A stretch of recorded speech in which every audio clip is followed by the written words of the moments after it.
Hello, hello once again. This time around we are drawing a walrus. When we're drawing a walrus, you need to start off with a flat base. So I'm just doing a nice straight line right off the bat.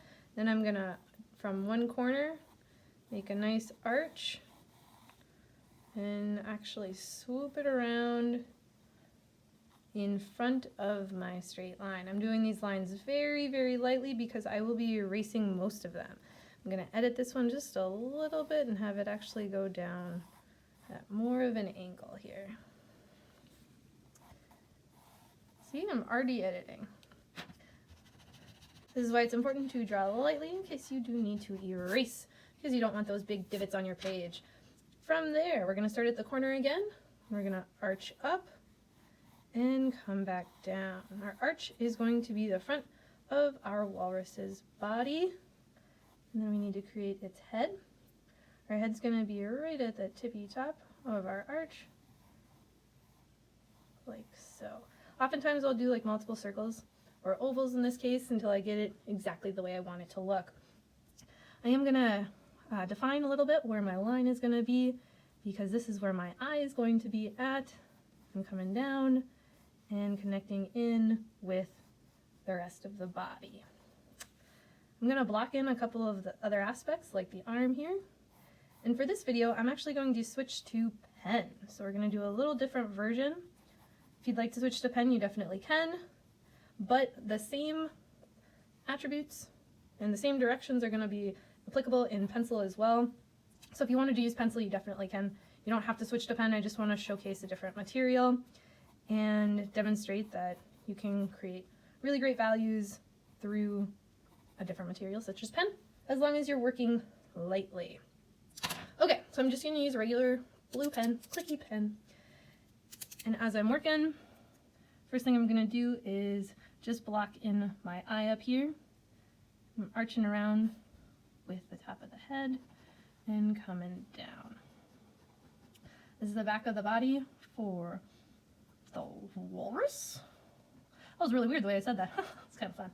All right, so I'm defining this edge, making it a little darker, and this is actually going to swoop around and become my tail. I don't want my tail quite as long as I made it here initially, and this is why I did my initial sketch in pencil, so I can erase. But I'm going to get that rear flipper. It's not really a tail, it's a flipper, because walruses dive for their food and pick up everything with those big tusks that we're going to have to draw in. They're a really cool creature. All right, so I'm going to go in and start defining my face a little bit. I got my pencil lines to help guide me. And I'm going to probably not do it quite as large as I did initially here. Coming up and creating my mouth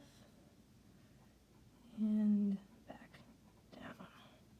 I'm drawing very lightly with my pen right now. I'm not using much pressure at all. These tusks you want to make really, really big and strong, quite substantial. This is how they're getting their food.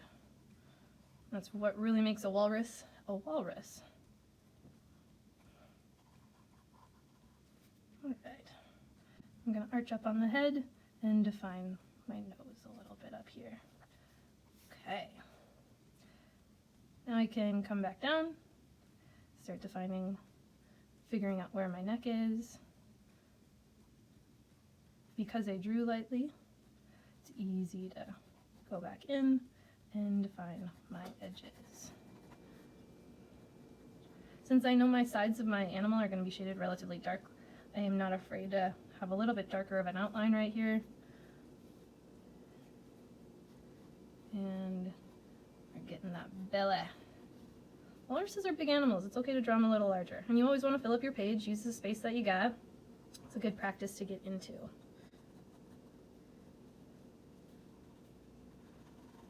All right. I've just kind of went over my lines that I already did in pencil. And what I'm going to do now is start getting some shading here. I'm going to primarily use hatching throughout this video. And hatching, remember, is lines.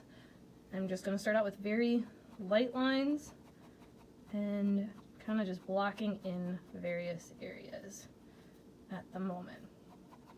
The more you layer, the darker your value is going to become. Remember, you don't want to cover up your entire page because using some of the whites of your page is actually going to help you establish some highlighted areas, which is an easy way to achieve some great values and contrast between your dark areas and your highlighted areas. We're going to have those nostrils, and the eye is going to be one of the darker aspects of our video today. All right. From here, we got all our really major set things. It looks a little odd at the moment, but part of that's gonna be defined and edited as we go in and start adding those values. So helping define the shape of your object, in this case our walrus, and make it look more like the object that you are trying to replicate. As I continue here, all I'll be doing is adding more and more lines, more and more values. I will eventually start incorporating cross-hatching as well, which is going in the two different directions like I'm doing right now. But it's always good, it's a good practice to slowly build your values, especially when you're working in pen, as you can't erase. But I will speed this video up here a little bit so you can see the process a little bit more, watch where my dark areas are going. But as I'm just shading from here on out, you can work along with me, peek up as you go.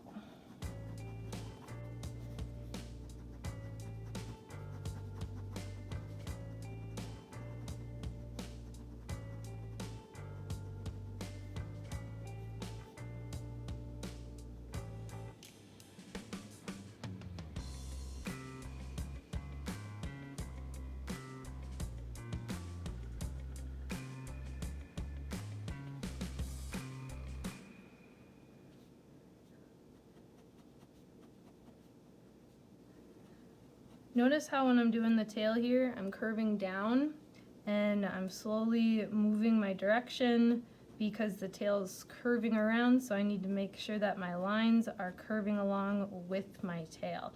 That's very important.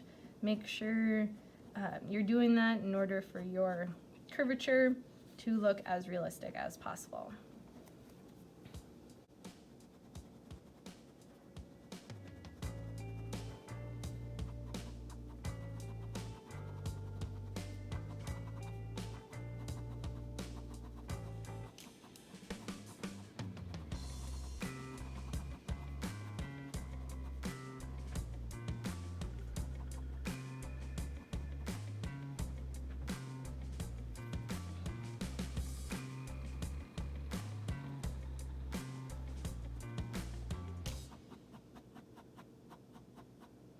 The reason I'm going primarily in the same direction here is because I know I want the underside of the body to be darker, and I want this wispy aspect because my highlight's going to be here.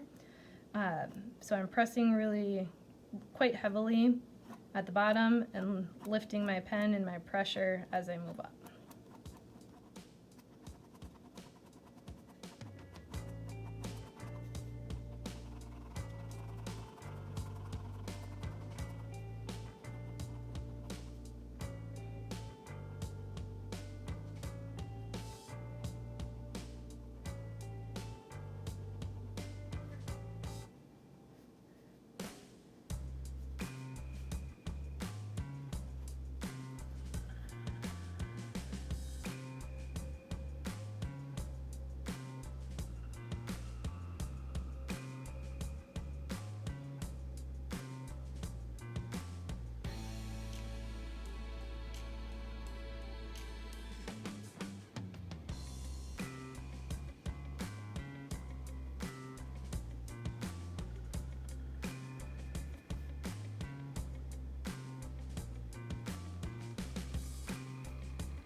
when I'm doing this up here, I'm barely touching my page at all. Sorry if you can't see it.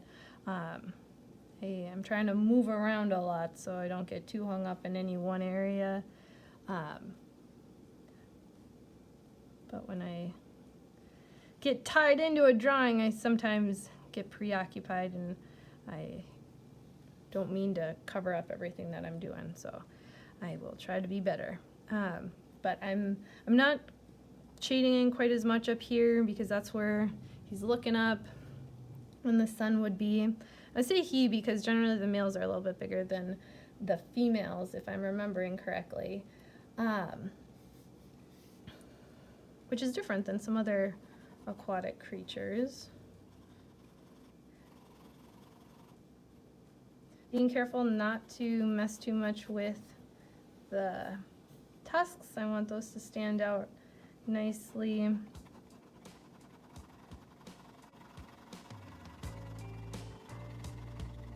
Doesn't work.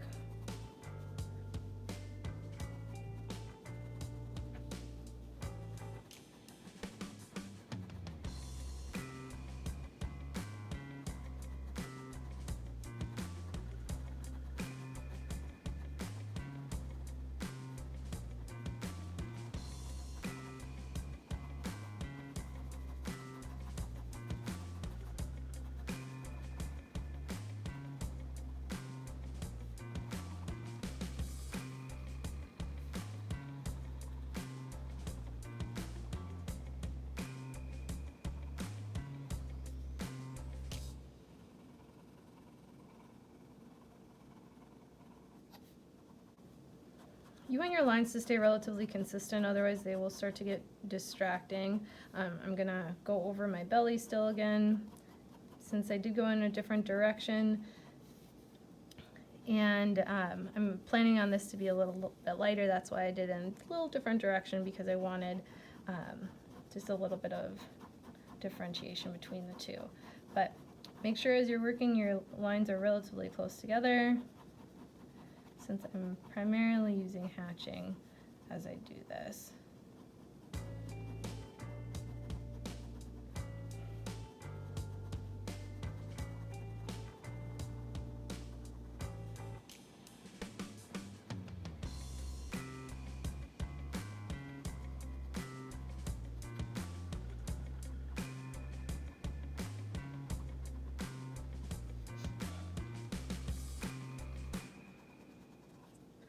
Alright.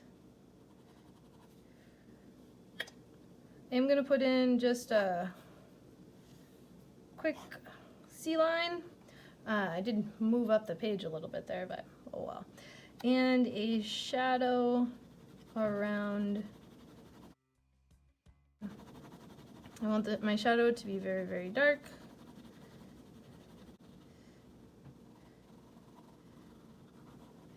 But that's just gonna, shadows always help ground objects so they're not floating off the page on you. You never want something floating. Unless you're in space or something crazy like that. But in our case, our walrus is firmly planted on the ground. So we want to keep them there.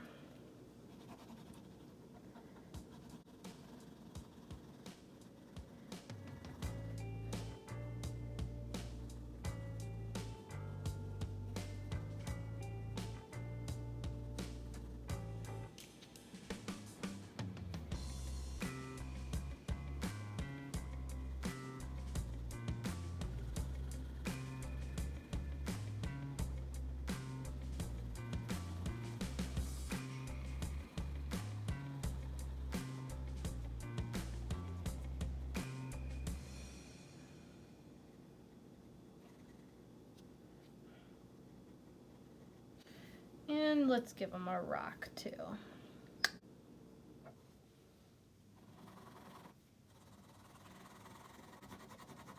Alright, all I'm going to do now is just fill in this little bit of rock and maybe add a few last touches, but I am pretty much done, so that's how you draw a walrus. I hope you were able to follow along well and this was helpful for you.